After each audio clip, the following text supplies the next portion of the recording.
किसी भी कार्यालय को हम बोलते हैं कि ऑफिस है, लेकिन पोस्ट ऑफिस को हिंदी में डाकघर बोला जाता है। तो घर मतलब हमारा एक परिवार होता है। व्हाट्सअप गाइस, आप सभी का स्वागत है अंडरडॉग माइंड्स में। आज के हमारे गेस्ट अनुराधा मैम है, जो कि पोस्ट ऑफिस में एक पोस्ट होती है पोस्टमैन की। उन्होंने उस पर एज ए वुमेन काम करा है। तो आज हम उनका एक्सपीरियंस जानेंगे इस पॉडकास्ट में, और पोस्ट ऑफिस के बारे में कुछ ऐसी बातें जो शायद आपको नहीं पता है और उससे आपको फ़ायदा हो सकता है। तो ये पॉडकास्ट पूरा देखिए और उन फ़ायदों के बारे में जानिए। Let's our show begin. 3, 2, 1।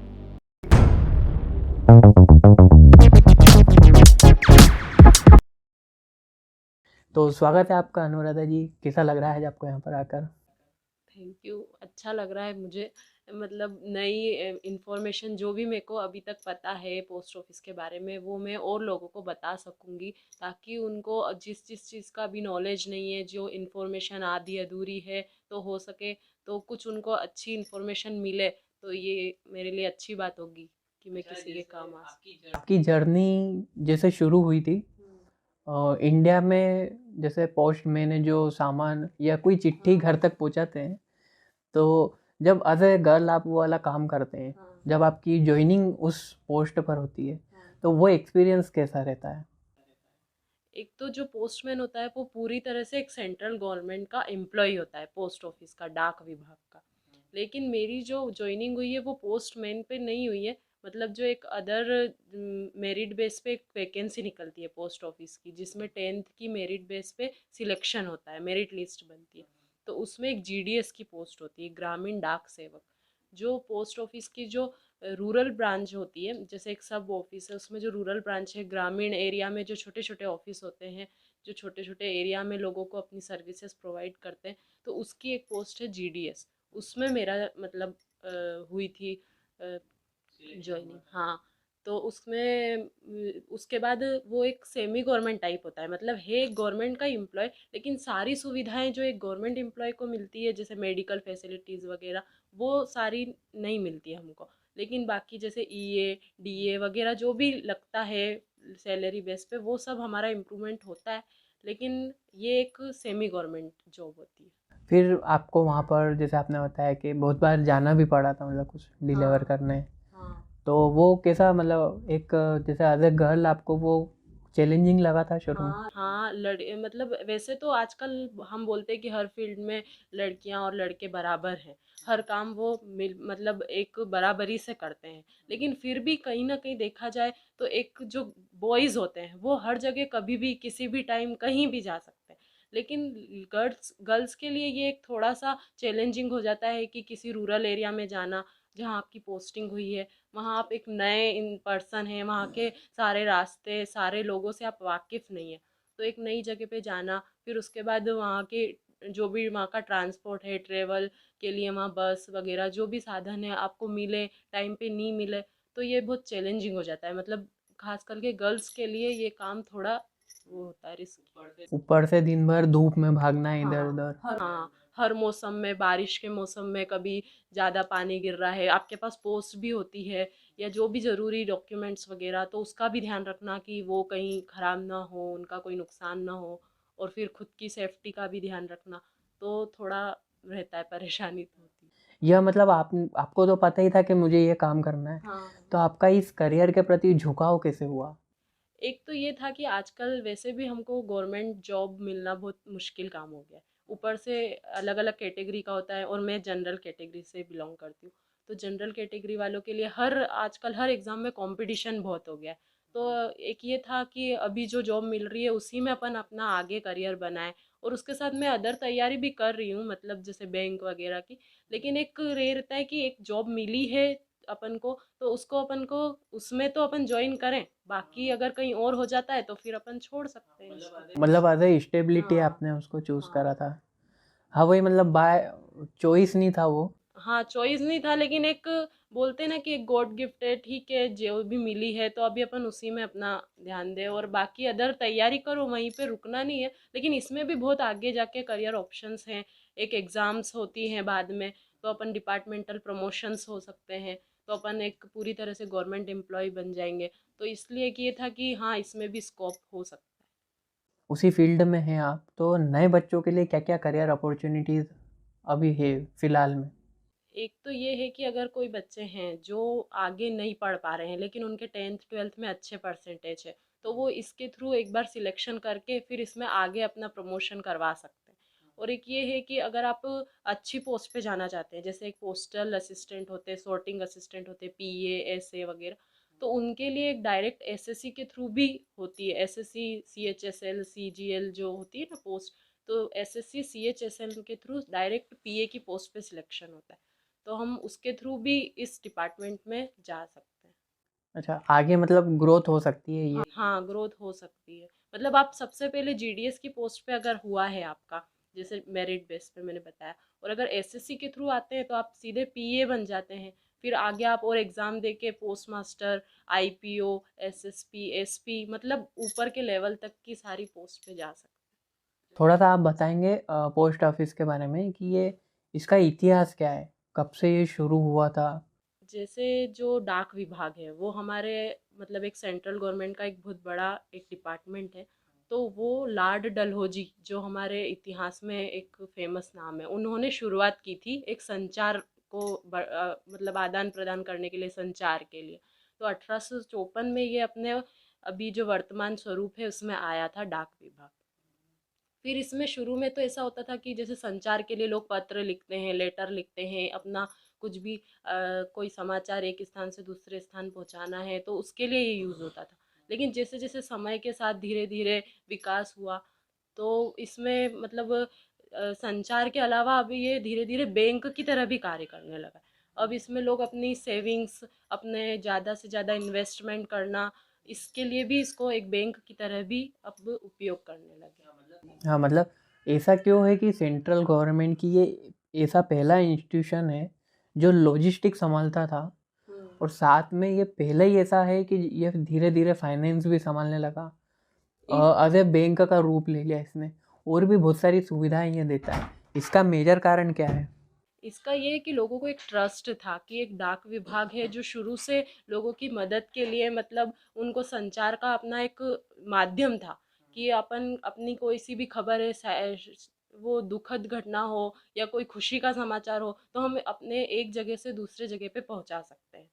तो फिर धीरे धीरे लोगों को इस पे भरोसा हुआ कि बोलते हैं कि इसमें 1 रुपए का भी हिसाब होता है। मतलब डाक विभाग में इन किसी भी मतलब जो भी इसके एम्प्लॉय हैं, वो 1 रुपए की भी इधर से उधर हेरा फेरी नहीं करते हैं। मतलब एक ईमानदारी का प्रतीक भी होता है। और डाक विभाग को एक किसी भी कार्यालय को हम बोलते हैं कि ऑफिस है, लेकिन डाक विभाग को हम डाकघर बोलते हैं। पोस्ट ऑफिस को हिंदी में डाकघर बोला जाता है। तो घर मतलब है हमारा एक परिवार होता है। परिवार में सारे सदस्य होते हैं जो एक दूसरे से जुड़े होते हैं, वो एक दूसरे पे भरोसा करते हैं, एक दूसरे की मदद करते हैं। तो वैसे ही डाकघर में भी लोग एक भरोसे के तौर पे जाते हैं कि वहाँ हमारा पैसा सुरक्षित है। धीरे-धीरे लोगों का ट्रस्ट बिल्ड हुआ इस पे, हाँ, एक और भरोसा। वो चीज़ गवर्नमेंट को समझ में आई, और हम्म। उन्होंने एज़ अ बैंक उसको एस्टेब्लिश्ड करा। हाँ, मतलब अब हर फील्ड में, हर डिपार्टमेंट में जैसे जैसे विकास हो रहा है, वैसे एक डाक विभाग में भी लोगों को अब वो फाइनेंशियली सुविधाएं, वित्तीय सुरक्षा देता है एक।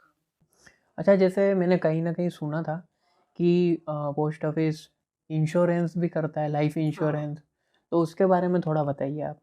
पोस्ट ऑफिस में जैसे एलआईसी वगैरह जो आजकल करवाते हैं, वैसे ही पोस्ट ऑफिस में भी बहुत पहले से ही ये मतलब इंश्योरेंस का होता है। और इसमें भी कम से कम 5-6 तरह के अलग अलग मतलब टाइप्स हैं इंश्योरेंस के। एक जैसे होता है होल लाइफ इंश्योरेंस, मतलब उसमें आप पूरी 60 साल की उम्र तक का इंश्योरेंस करवा सकते हैं। मतलब 19 साल से लेके 60 साल की 60 वर्ष की उम्र तक का व्यक्ति इंश्योरेंस ले सकता है। और ऐसे उसमें अलग अलग टाइप से, जैसे आपको बीच बीच में पैसा चाहिए है ना, तो उसके लिए भी एक 15 साल वाला और एक 20 साल वाला इंश्योरेंस होता है। और एक युगल सुरक्षा होता है, जैसे एक पति का इंश्योरेंस है तो साथ में पत्नी का भी ऐड करवा सकते हैं। उसका जो भी किश्त आएगी वो थोड़ी ज़्यादा होगी, लेकिन उसमें दोनों की सुरक्षा होती है। तो इंश्योरेंस से ये है कि आप जैसे धीरे धीरे जो भी उसमें पैसा इन्वेस्ट कर रहे हैं, वो आपका एक इन्वेस्टमेंट तो हो ही रहा है, मतलब एक सेविंग्स तो हो ही रही है, उसके साथ साथ आपको एक सुरक्षा मिल रही है कि अगर आपको कभी भी कुछ होता है तो आपकी फैमिली को भी उसका बेनिफिट मिलेगा। मतलब आप उनके लिए कुछ इनकम छोड़ के जाएंगे। जहाँ तक बात आती है पोस्ट ऑफिस की, ये खासकर डॉक्यूमेंट्स को इधर से उधर पहुँचाता है। हाँ। लेकिन आजकल क्या हो रहा है, जैसे स्पीड पोस्ट भी है, लेकिन आजकल क्या है, कुछ प्राइवेट कंपनीज़ हैं हाँ। और लोगों का ट्रस्ट उनकी तरफ भी थोड़ा ज़्यादा है, थोड़ा झुकाव ज़्यादा है कि शायद ये हमारा सामान अच्छे से और सेफ पहुँचा देगा दूसरी जगह पर। ये थोड़ा-सा मिसकंसेप्शन हो सकता है। हाँ। तो इस बारे में बताइए कि वो शायद चार्ज भी ज़्यादा करते हैं। हाँ। तो क्या पोस्ट ऑफिस इतना ट्रस्टेबल है कि हाँ, हम उन पर सामान पहुँचाएँ, और क्या जनता इस पे ट्रस्ट कर सकती है? हाँ, वैसे अभी अब बहुत सारी कोरियर सर्विसेज़ चालू हो गई है, तो लोग उन पे ज़्यादा वो कर रहे हैं, लेकिन उसमें ये है कि टाइम का रहता है, टाइम कंज्यूमिंग होता है। जैसे डाक विभाग में जो भी होती है स्पीड पोस्ट, रजिस्टर्ड पार्सल वगैरह, जिससे भी हम सामान एक जगह से दूसरी जगह पहुँचाते हैं, तो उसमें एक चार्ज कम होता है कोरियर के मुकाबले में। मतलब चार्ज एक कम रहेगा, लेकिन एक टाइम पीरियड होता है कि बोलते तो हैं कि स्पीड पोस्ट है, लेकिन एक ओरिजिनल ये होता है कि कम से कम 3-4 दिन का टाइम लग जाता है, और वो फिर आपकी दूरी पे भी डिपेंड करता है कि आप कितनी दूर के लिए और कैसा सामान पहुंचा रहे हो, और वो वेट पे होता है कि वेट और दूरी के हिसाब से आपका चार्ज लगेगा। लेकिन कोरियर के थ्रू कम चार्ज लगता है, और एक सेफ्टी होती है, एक भरोसा होता है कि हाँ टाइम से और मतलब एक सुरक्षित आपका सामान पहुंचेगा वहाँ। लेकिन स्पीड पोस्ट के लिए कि अगर जैसे आपके पास कुछ बड़ा सामान है, कुछ मतलब बड़ा कोई भी ज़रूरत की चीज़ हम एक स्थान से दूसरे स्थान पहुंचाना चाहते हैं, तो उसके लिए हम पार्सल करेंगे, तो पार्सल में ना टाइम थोड़ा ज़्यादा लगेगा, लेकिन चार्ज कम लगेगा। और अगर कोई डॉक्यूमेंट है, जैसे कोई अपॉइंटमेंट लेटर है या कुछ भी, तो उसके लिए हम रजिस्ट्री को प्रेफर करते हैं कि रजिस्ट्री से ही उसको भेजा जाए। हाँ, मतलब उसमें भी अलग-अलग टाइप है। हाँ। जैसे एक पार्सल हाँ। बताया, एक रजिस्ट्री बताया, हाँ, और एक स्पीड पोस्ट। Speed post. माने स्पीड पोस्ट का ये है कि 2 से 3 दिनों में पहुँचेगा, हाँ। और अधिकतर उसमें आप कुछ भी भेज सकते हैं। हाँ, स्पीड पोस्ट से कोई भी सामान छोटा-मोटा कुछ भी ज़रूरत का सामान, लेकिन उनकी पैकेजिंग अच्छे से होनी चाहिए। मतलब कि ऐसा नहीं कि कुछ सामान बाहर निकल रहा है या रास्ते में जहाँ-जहाँ से भी वो, क्योंकि कोई भी पोस्ट होती है, वो कई ऑफ़िसों से होकर गुज़रती है। कई ट्रांसपोर्टेशंस होते हैं, मतलब कभी बस का सफ़र करना पड़ रहा है, कभी ट्रेन का। तो ऐसे में वो कहीं भी बीच में डैमेज ना हो, या किसी और पर्सन के मतलब हाथ में वो नहीं आए सामान, और आपका सुरक्षित और अच्छे से पहुंच जाए, तो उसके लिए उसकी पैकेजिंग अच्छे से होनी चाहिए। जो रजिस्ट्री वाला आपने बताया, हम्म। उसका क्या है कि मेन कौन-कौन सा सामान उसमें पहुँचाना चाहिए? जैसे कोई मार्कशीट्स है हमारी, कोई डॉक्यूमेंट्स हैं, कोई भी मतलब सर्टिफिकेट्स वगैरह, जो भी ज़रूरी कागज़ होते हैं हमारे, जो हम डॉक्यूमेंट्स बोलते हैं जिनको, मतलब जो वो अच्छे से पैक करके उसको एक लेटर में लिख के रजिस्ट्री करना पड़ता है। उसका मिनिमम चार्ज 17 मतलब 17 रुपये होता है, और मैक्सिमम 22 रुपये 27 रुपये, मतलब वो वेट के हिसाब से होता है। हाँ, पर उसमें ये श्योरिटी है कि हाँ, ये हाँ, वो सेफ़ली वहाँ, सुरक्षित सेफली पहुंचता है कि बीच में कोई उसको खोल नहीं सकता। अब बाय चांस कभी मान लो वो नहीं पहुँचा, तो हाँ, उसके लिए ज़िम्मेदार कौन होगा? उसके लिए वैसे तो पोस्ट ऑफिस ही होगा, और उसका एक रजिस्ट्री जो बारकोड होता है, मतलब उस पे एक लगा होता है ना रजिस्ट्री बारकोड, 9 अक्षर का होता है शुरू में। ई जैसे रजिस्ट्री है तो RI से शुरू होगा, फिर 9 डिजिट होंगे, और लास्ट में IN होगा, इंडिया के लिए IN होता है। तो उससे हमको रसीद भी मिलती है पोस्ट ऑफिस में, हम जब कोई भी लेटर पोस्ट करते हैं। तो एक तो ऑर्डिनरी होता है जो हम टिकट चिपका के लेटर बॉक्स में डालते हैं, लेकिन एक स्पीड पोस्ट जो हम काउंटर पे जाके करते हैं, रजिस्ट्री स्पीड पोस्ट पार्सल, तो उसके लिए हमको एक रिसिप्ट मिलती है। उसमें एक तो चार्ज लिखा होता है कि वो कितने का मतलब हुआ है, उसका चार्ज क्या लगा, और एक वो नंबर होता है। तो उससे हम अपने मोबाइल में गूगल पे जाके, इंडिया पोस्ट की वेबसाइट पे जाके उसको ट्रैक कर सकते हैं। तो उससे हमको इन्फॉर्मेशन मिल जाती है कि हमारा जो भी हमने पोस्ट किया वो अभी कहाँ तक पहुँचा है। और अब आया अपना पार्सल। पार्सल में आपने बोला है कि थोड़ा जो ज़्यादा सामान हो, हाँ, बड़ा बड़े बॉक्स वगैरह जो हाँ, होते हैं। उसमें टाइम ज़्यादा लग सकता है, लेकिन सेफ़ली पहुँच जाएगा, हाँ, और टाइम प्राइस बहुत कम लगेगा, प्राइस स्पीड पोस्ट के मुकाबले कम होता है। अगर हम कंपैरिज़न करें दूसरे हाँ, कोरियर कोरियर सर्विस। सर्विसेज। अच्छा, मैंने सिर्फ मेन अंतर यही है कि अगर आपको जल्दी पहुंचाना है, तो आप प्राइवेट को चूज़ कर सकते हैं। हाँ। ये, और आपको कोई जल्दी नहीं है लेकिन सेफली पहुंचाना है, हाँ। क्योंकि प्राइवेट में हो जाता है कि बहुत बार वो उसका, मान लो कोई डैमेज हो जाता है, तो हाँ। वो उसकी रिस्पॉन्सिबिलिटी ना ले। अच्छा, इसमें कौन कौन से हमें डूज एंड डोंट्स है, या कौन सा सामान हमें बाय पोस्ट नहीं पहुंचाना चाहिए? वैसे तो हर सामान जो हम पैकेज करते हैं, पैकिंग अच्छे से करते हैं, वो पहुंचा सकते हैं, लेकिन फिर भी हम मतलब पोस्ट ऑफिस ये बोलता है कि आप है ना जो लिक्विड क्वांटिटी में सामान होता है, लिक्विड होता है, जैसे किसी, तो उससे अदर पोस्ट खराब हो सकती है। अगर रास्ते में कभी डिब्बा खुल जाता है या कुछ भी लीकेज हो जाता है, तो उससे जो अदर पोस्ट है, किसी का कुछ भी डॉक्यूमेंट इंपॉर्टेंट हो सकता है, कोई लेटर है, तो उस पर वो खराब हो सकता है। तो इसलिए ऐसा मतलब कोई भी इलेक्ट्रिक सामान हुआ, कोई भी विस्फोटक सामग्री जैसे कुछ भी है, तो वैसी चीज़ें मतलब नहीं भेजना चाहिए। हाँ, अवॉइड करना चाहिए। प्रोसेस क्या होती है? जैसे एक रिमोट एरिया तक भी पोस्ट ऑफिस की अपनी रीच है, तो मान लो कि एक मैं बहुत दूर गांव में रहता हूँ, वहाँ से मुझे सामान भारत के एक बहुत दूर वाले हिस्से में पहुँचाना है, तो उसकी एक प्रोसेस क्या होती है कि मतलब कहाँ से क्या किस किस प्रोसेस से वो सामान गुजर कर वहाँ तक पहुँचता है? जैसे जो भी पोस्ट ऑफिस होते हैं वो 3 कैटेगरी में बटे हुए होते हैं। पहला होता है प्रधान डाकघर मतलब एचओ, फिर उसके नीचे होता है एसओ, और एसओ से नीचे होता है बीओ मतलब ब्रांच ऑफिस। तो जो भी छोटे छोटे रूरल एरिया होते हैं, छोटे छोटे गांव होते हैं, वो ब्रांच ऑफिस वहाँ पर होते हैं।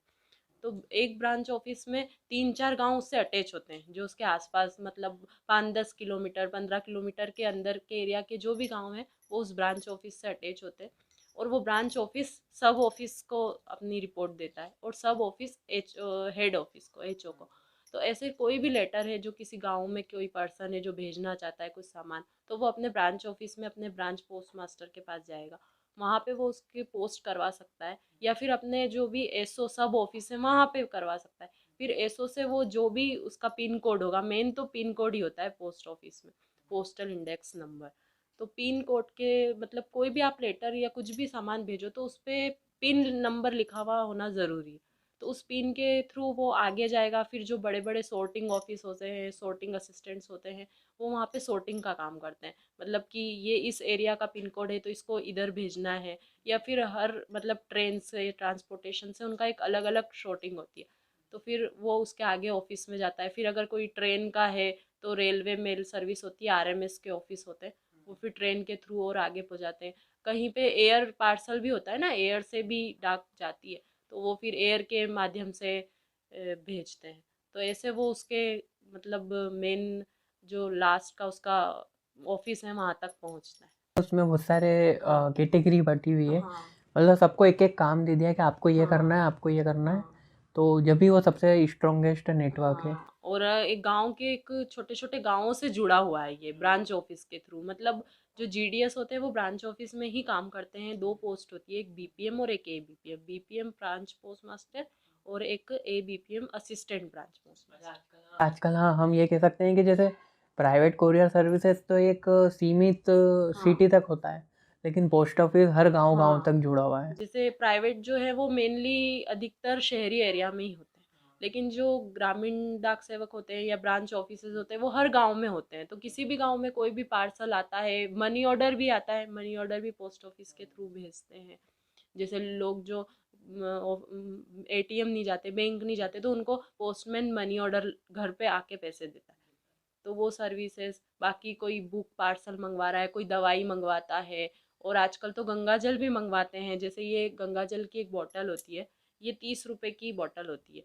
तो इसमें है ना, जैसे कोई हरिद्वार काशी गंगा जी जाते हैं, गंगा जल लेके आते थे जैसे हमारे पुराने लोग, फिर हवन में, किसी पूजा पाठ में, शादी ब्याह में हम उसको मतलब यूज़ करते हैं। तो अब अगर कोई नहीं जा पाया तो वो पोस्ट ऑफिस के थ्रू इसको खरीद सकता है। अच्छा, मतलब कहीं पर भी जैसे मुझे चाहिए तो मैं हाँ, सीधा पोस्ट तो ऑफिस पोस्ट जाऊँ? ऑफिस में जाओ, और वहाँ पे जाके आप बोलो कि हमें गंगा जल चाहिए, तो वो आपको एक बोतल में प्रोवाइड करवाते हैं, तो उसको आप कभी भी यूज़ कर सकते अभी कहीं मैंने एक रिपोर्ट में पढ़ा था कि सेंट्रल गवर्नमेंट ने जो पोस्ट ऑफिस हैं, 1.5 लाख जो कि रूरल एरिया के हैं, हैं।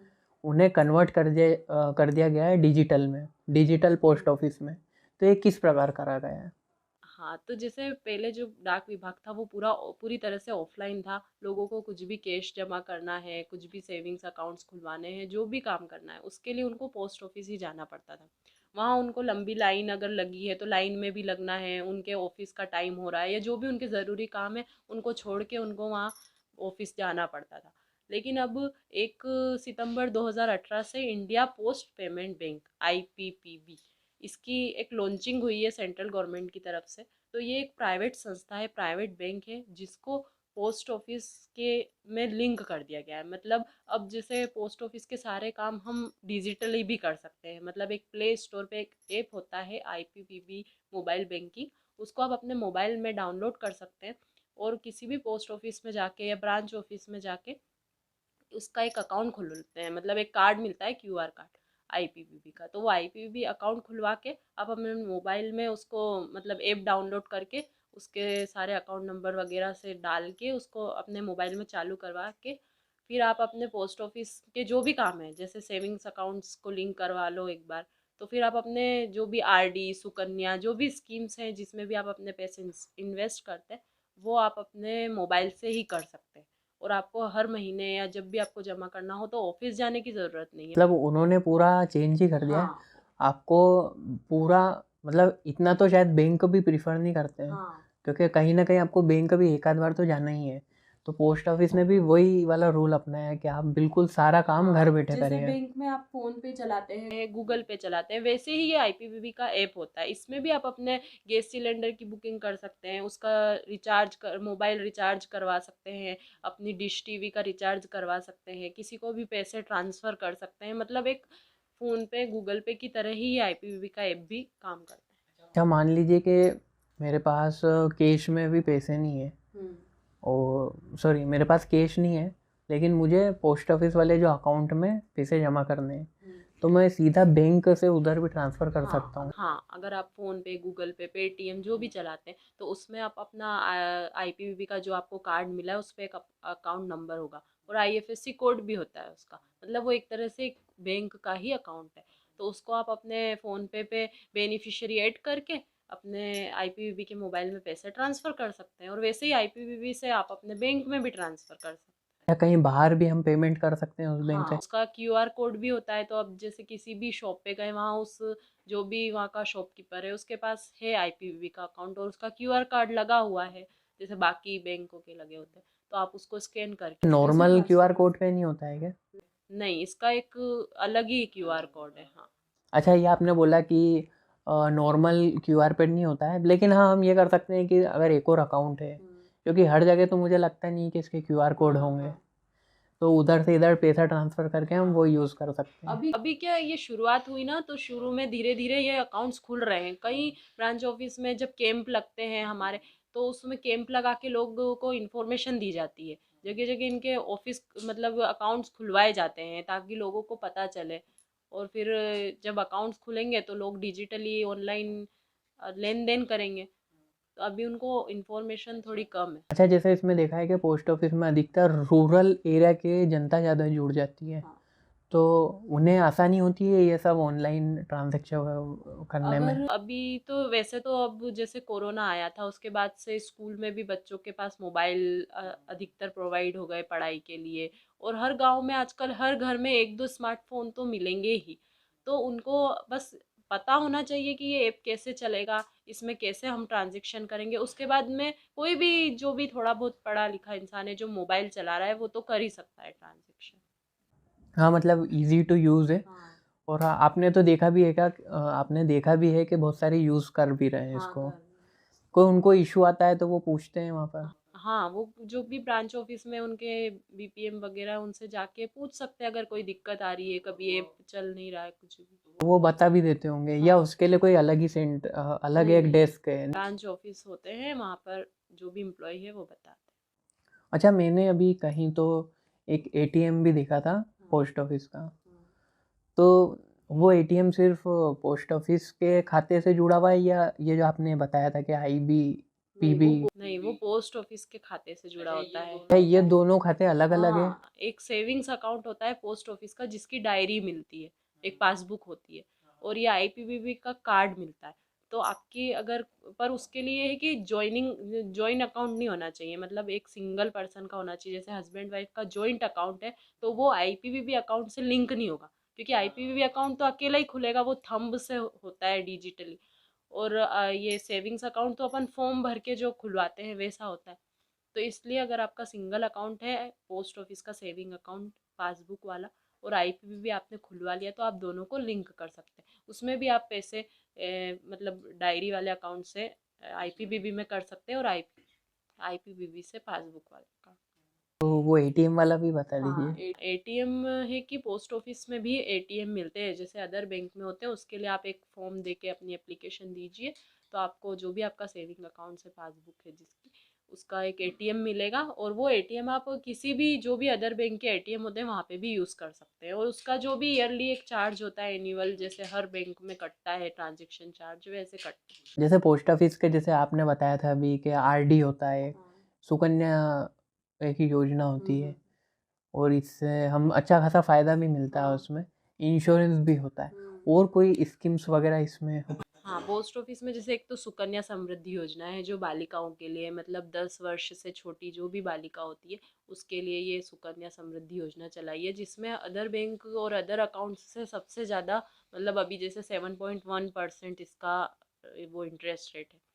तो उसके लिए 10 वर्ष से छोटी बच्ची का आप अकाउंट खुलवाइए, भले वो 1 महीने की हो या 10 साल पूरे होने के 2 दिन पहले भी आप खुलवाते हैं तो वो अकाउंट खुल जाता है। और वो अकाउंट 15 साल तक चलता है, मतलब 15 साल तक आपको उसमें पैसा डिपॉजिट करना है। और वो अकाउंट पूरा क्लोज होगा 21 साल बाद, मतलब आज आपने अकाउंट खुलवाया तो आज से 21 साल बाद वो पूरा होगा। और उसमें जो भी आपने जितना भी पैसा हर महीने, हर मंथ या हर ईयर जो भी अपने हिसाब से जमा किया उस पर इंटरेस्ट मिलता है। और हर साल एनुअल इंटरेस्ट, कंपाउंड इंटरेस्ट मतलब जुड़ता जाता है। तो ये बच्चियों के लिए एक अच्छी है कि बच्चियां जब बड़ी होती है तो उनके लिए पढ़ाई के लिए जब पैसा ज़रूरत होती है तो हमको मिल जाता है। और शादी के लिए कि अगर वैसे तो 21 साल में ये खाता क्लोज होगा, लेकिन बच्ची 18 साल की हो गई है और उसको आप पढ़ाई करने के लिए कहीं भेज रहे हैं और पैसे की ज़रूरत है, तो आप उस टाइम अपना आधा पैसा निकाल सकते हैं। अच्छा, इसमें बच्ची का 21 साल होना ज़रूरी है या पूरा अकाउंट खाते का, का, खाते का? अकाउंट का, जैसे आज अकाउंट खुला है तो आज से 21 साल बाद जब अकाउंट पूरा होगा तब आपको पूरा मेच्योरिटी अमाउंट मिलेगा। लेकिन उसके पहले जब बच्ची 18 साल की होती है और आपको पढ़ाई के लिए कुछ फंड चाहिए, तो आप अपने आधे जो भी आपने जमा किया वो राशि ले सकते हैं, हाँ, डिपॉजिट का। और जब अगर 18 साल की हो गई बच्ची और उसकी अपन शादी कर रहे हैं तो आप उसका पूरा पैसा निकाल सकते हैं। हाँ, तो ये मेनली लड़कियों की मतलब एक सेफ्टी होती है ना, लड़कियों के फाइनेंशियली सेफ्टी के लिए ही बनाया गया है कि उनकी शिक्षा के लिए और उनके विवाह के टाइम जो भी पैसों की ज़रूरत हो उसके लिए ये अकाउंट काम करता है। अच्छा, जैसे पोस्ट ऑफिस में पहले तो मैंने देखा था कि सब खुद ही जैसे लिख कर काम होता था, ऑन पेपर काम होता था, अब पूरा डिजिटलाइजेशन हो रहा है। हाँ, लेकिन अभी भी चल रहा है। जैसे आप अगर सेविंग अकाउंट खुलवाते हैं पासबुक वाला, तो उसके लिए तो आपको फॉर्म जमा ही करना पड़ेगा, फॉर्म के साथ जो भी डॉक्यूमेंट्स होते हैं, आधार कार्ड, पैन कार्ड। और पहले ऐसा था कि सिर्फ आधार कार्ड से भी खुल जाता था, लेकिन अब पैन कार्ड ही ज़रूरी है। पैन कार्ड हर से अकाउंट्स में खुलवाना ज़रूरी है। एक टेक्नोलॉजी का क्या रोल है पोस्ट ऑफिस में, क्योंकि धीरे धीरे सब कुछ डिजिटल होते जा रहा है? हाँ, तो टेक्नोलॉजी का एक तो ये है कि जैसे अब मोबाइल के थ्रू, आईपीवीबी के थ्रू आप ऑनलाइन ट्रांजेक्शन्स कर पा रहे हैं, पैसे ट्रांसफ़र कर पा रहे हैं। वैसे ही अब जैसे ट्रैकिंग के लिए आप जैसे कोई भी पोस्ट करते हैं, स्पीड पोस्ट, रजिस्ट्री, पार्सल, तो उसको आप ट्रैक कर सकते हैं क्योंकि वो जीपीएस के थ्रू हर जगह उसकी इन्फॉर्मेशन हमको पता चल जाती है। हम ट्रैक कर सकते हैं कि अभी ये हमारा जो भी हमने पोस्ट किया वो अभी कहाँ तक पहुँचा है या कितने दिन में पहुँचने वाला है, किस ऑफिस में है अभी। तो ये सब टेक्नोलॉजी का यूज़ है। हाँ, पहले हम जीपीएस नहीं कर सकते थे, ये अभी अभी हुआ है।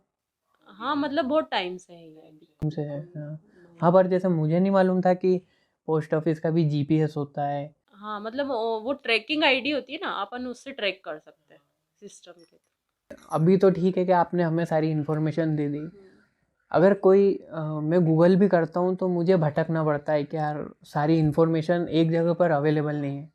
तो आप बताइए कि ऐसी कोई सी चीज़ है जो पोस्ट ऑफिस ने करी है कि हमें एक ही जगह सारी इन्फो मिल जाए? पोस्ट ऑफिस में जैसे अपन प्ले स्टोर से कोई भी ऐप डाउनलोड करते हैं तो वैसे ही एक पोस्ट इन्फो ऐप होता है। उसमें अगर आप उसको डाउनलोड करेंगे अपने मोबाइल में जैसे बाकी ऐप्स होते हैं वैसे ही, तो उसमें आपको सारी इन्फॉर्मेशंस मिलेंगी, मतलब कि आप उसमें अपना आर्टिकल ट्रैक भी कर सकते हैं जो भी आपने स्पीड पोस्ट किया है। उसके अलावा हर इंटरेस्ट रेट, मतलब हर स्कीम्स जो भी हमारी 5 6 10 तरह की स्कीम्स हैं उनमें जो जो भी इंटरेस्ट रेट चल रही है, उसमें कब मेच्योरिटी पीरियड होता है, आप कितना अमाउंट हर मंथली जमा करेंगे तो आपको कितना अमाउंट मिलेगा, वो सारी इन्फॉर्मेशन उस ऐप में होती है।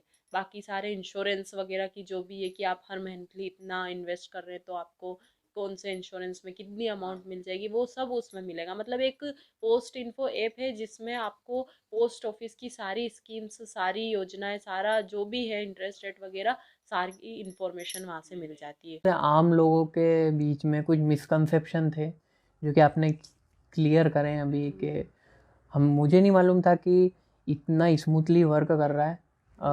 उसने अपना ऑनलाइन प्लेटफॉर्म बना लिया है अभी। वो जैसा आपने बोला कि वो धीरे धीरे इसको सुधारता जाएगा और अच्छे से पेमेंट ट्रांजैक्शन हो पाएंगे, और इसमें कोई इतनी लिमिट भी नहीं है। और धीरे धीरे ये एम्पावर कर रहा है रूरल एरिया के जो पब्लिक है, क्योंकि उन तक सिर्फ इसकी ही पहुँच है और किसी की तो है नहीं। साथ में बैंक्स की भी इतनी पहुँच नहीं है जितने की एक पोस्ट ऑफिस की है। जैसे अभी कोविड-19 आया था, उसमें काफ़ी हद तक अफेक्ट हुआ था। ये हुआ था पोस्ट ऑफिस अफेक्ट उसमें या नहीं? पोस्ट ऑफिस में अफेक्ट हुआ था, लेकिन काम बंद नहीं हुआ। जैसे अधिकतर ऑफिसेज वगैरह, स्कूल और सब, मतलब व्यवस्थाएं गड़बड़ा गई थी, बंद हो गए थे ऑफिस, वर्क फ्रॉम होम होने लगा था, क्योंकि लोग घर से बाहर निकलने के लिए डर रहे थे, घर से बाहर जाके किसी के भी संपर्क में आने से डर रहे थे। लेकिन जो डाक विभाग है उसका तो काम ही लोगों के संपर्क में आने का है, लोगों तक अपना संचार पहुंचाने का है। तो जब सारे कोविड में सब कुछ बंद था, लेकिन फिर भी पोस्ट ऑफिस बंद था। 22 मार्च को जो हमारा लॉकडाउन लगा था, उस दिन के बाद से ही पोस्ट ऑफिस में कभी भी बंद नहीं हुआ। मतलब काम निरंतर चल रहा था, ऑफिसेस खुल रहे थे। हाँ, कहीं कहीं पे जैसे जहाँ ज़्यादा एम्प्लॉयज़ वगैरह है वहाँ संख्या आधी कर दी थी, जैसे 50% एम्प्लॉयज़ आएंगे ऐसा। और फिर उसके बाद जैसे डाक में थोड़ा टाइम हो जाता है ना, जैसे कुछ भी पोस्ट हो रही है, बीच में ट्रेनें बंद है, बसें बंद है, तो उसको एक जगह से दूसरे जगह पहुंचाने में पहले के मुकाबले ज़्यादा टाइम लग रहा था, लेकिन काम सब चल रहे थे। मतलब कभी भी ऐसा नहीं हुआ कि ऑफिसेज बंद है या एम्प्लॉय सब घर पे बैठे हैं। लेन देन का काम हुआ, सब सेफली चल रहा था। जैसे कि वो अपन जो भी सेफ्टी की यूज़ कर रहे थे, सैनिटाइज़र वगैरह, दूर मतलब दूरी से जो भी डिस्टेंस मेंटेन करके, लेकिन काम सब प्रॉपर चल रहा था। लोग सब ये कहते हैं कि ये तो सारा गवर्नमेंट का ही काम संभालता है।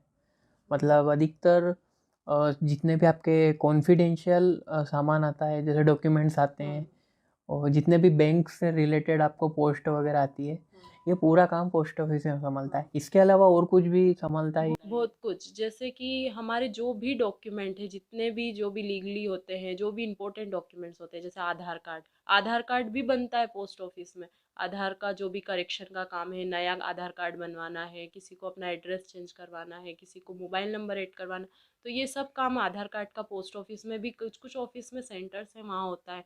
उसके बाद में जैसे पैन कार्ड आते हैं, पासपोर्ट्स आते हैं, ये सब पोस्ट ऑफिस के थ्रू ही आते हैं।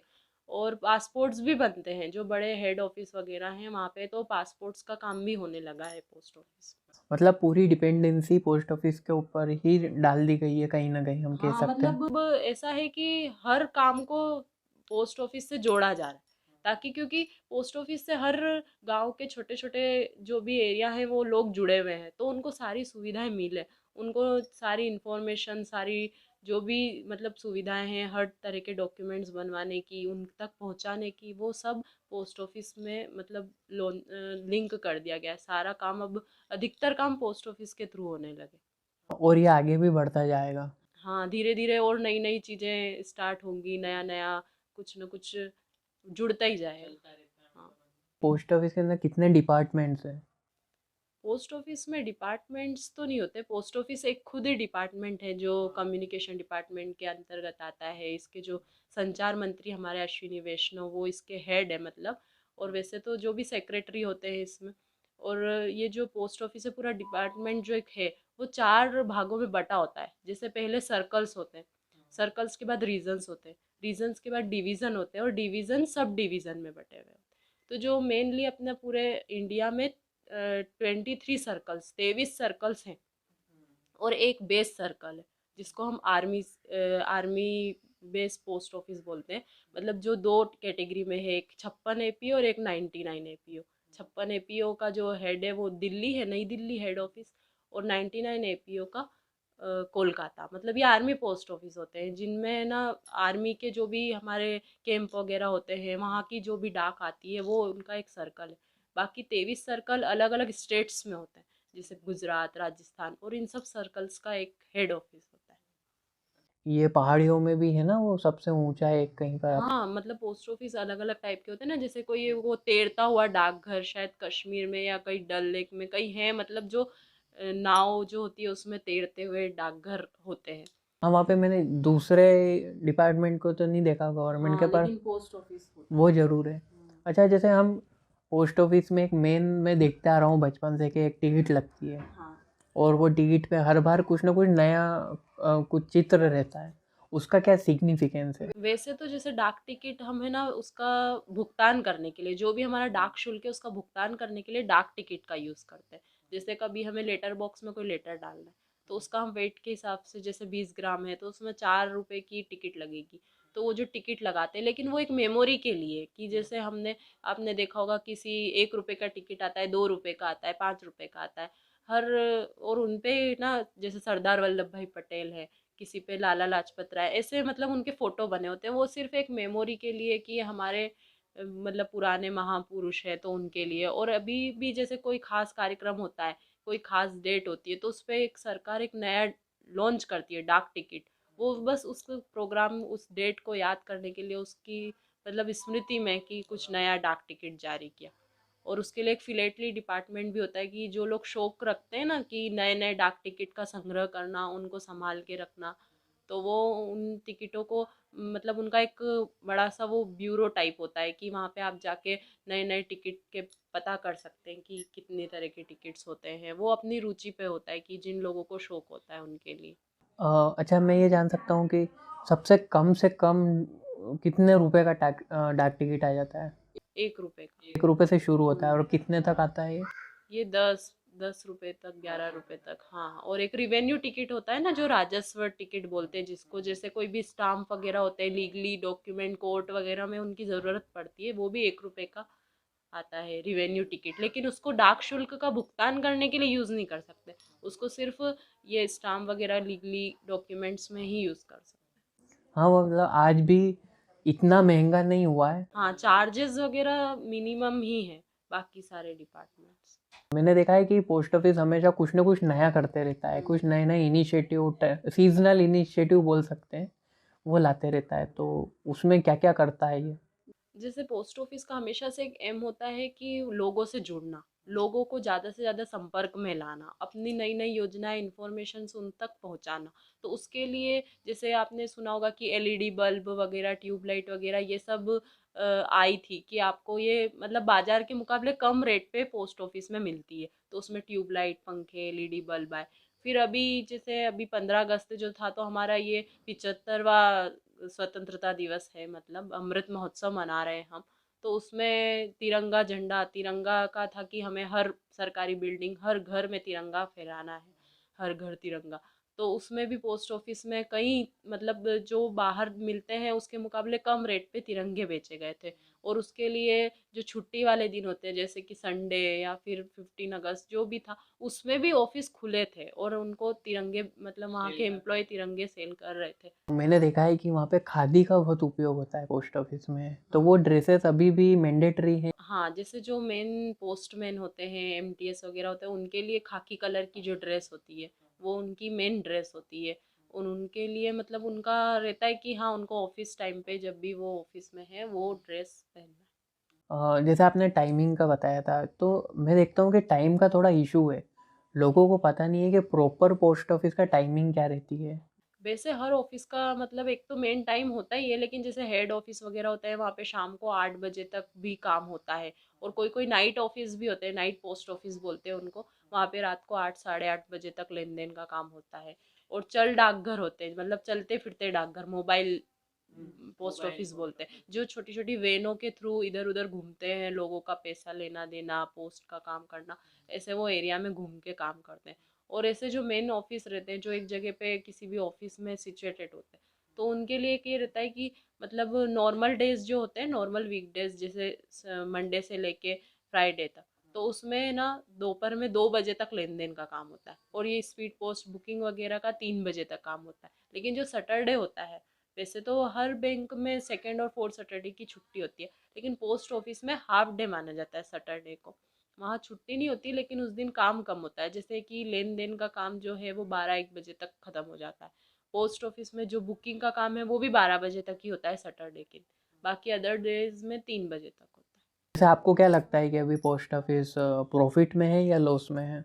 वैसे तो हम ये सुन रहे हैं कि पोस्ट ऑफिस लॉस में हो रहा है, धीरे धीरे प्राइवेट कंपनियां आ रही है तो पोस्ट ऑफिस को भी सरकार प्राइवेट कर सकती है। लेकिन फिर भी मैं लोगों से यही कहना चाहूँगी कि वो ज़्यादा से ज़्यादा पोस्ट ऑफिस से जुड़े, क्योंकि हमारा जो डाक विभाग है वो एक संचार का सबसे पुराना एक विभाग है, जो माध्यम था संचार का। तो आज भी हम मोबाइल चलाते हैं, हम व्हाट्सअप करते हैं, कोई भी मैसेज 1 सेकेंड में वहाँ यहाँ से वहाँ पहुँच जाता है। लेकिन जो एक पत्र लिखते थे उसका हम इंतज़ार करते थे कि उसमें हमारे जो भी परिवार वाले हैं, हमारे परिचित हैं, उनकी एक खबर आएगी कि वो कैसे हैं, क्या है।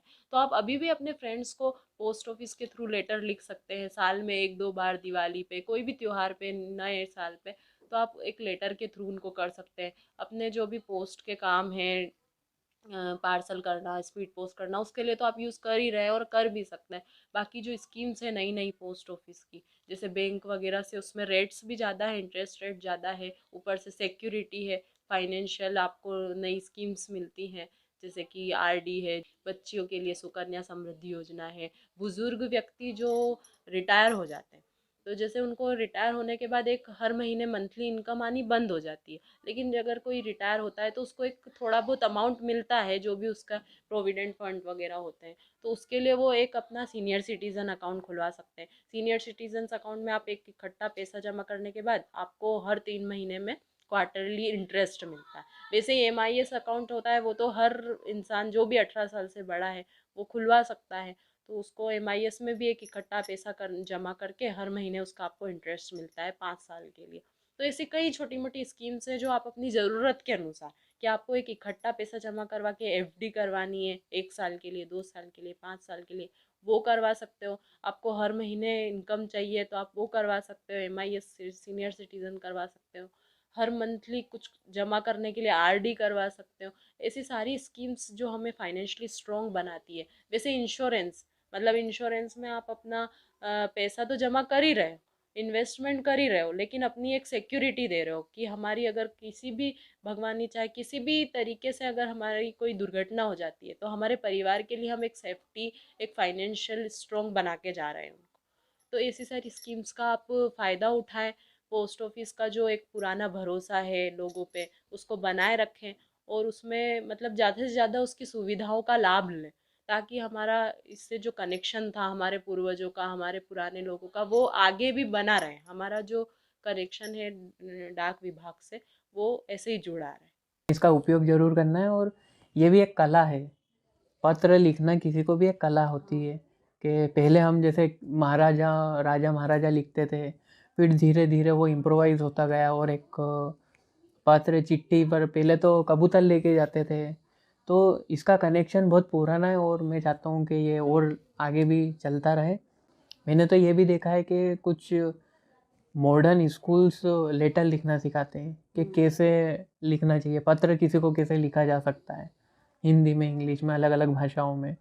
या हम देखेंगे कि कोई सा भी पुराना कोई सी इन्फॉर्मेशन है, किसी राजा ने किसी को दी होगी, तो हम वो क्या बोलते हैं उसको, नहीं नहीं, वो जहाँ पे पुरानी चीज़ें सहेज के, संग्रहालय, म्यूजियम में हम देखेंगे तो हमें पत्र ही मिलते हैं। कोई इन्फॉर्मेशन मिली है तो वो पत्र के द्वारा ही मिली है, वो मेटल, पीतल के उस पर लिखा हुआ। पत्र और वो सब चीज़ें जो पहले जैसे पत्तों पे लिखा जाता था, फिर तांबे के पत्रों पे लिखा जाता था, और उसी से हमें अपनी पुरानी इन्फॉर्मेशन पता चली कि हमारे इतिहास में ऐसे राजा थे, या फिर ऐसे मतलब राज्य होते थे, ऐसे वहाँ का राज्य चलता था, ऐसी जनता होती थी, वो लोग ये पहनावा पहनते थे। ये सब हमें पुराने जो उनके लिखे हुए पत्र है, ताड़ पत्र है, पत्थरों पे जो आदि मानव लिखा करते थे, उसी से हमें वो इन्फॉर्मेशन पता चली।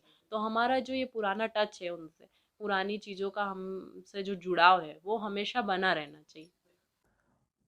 यही कारण है कि हम उस टाइम अगर वो नहीं करते तो हमें थोड़ी नहीं पता लगता। तो शायद तक आजकल की सारी चीज़ें इंटरनेट पर अवेलेबल है, पर कहीं ना कहीं हमें इसका ध्यान रखना चाहिए कि ये कहीं विलुप्त ना हो जाए।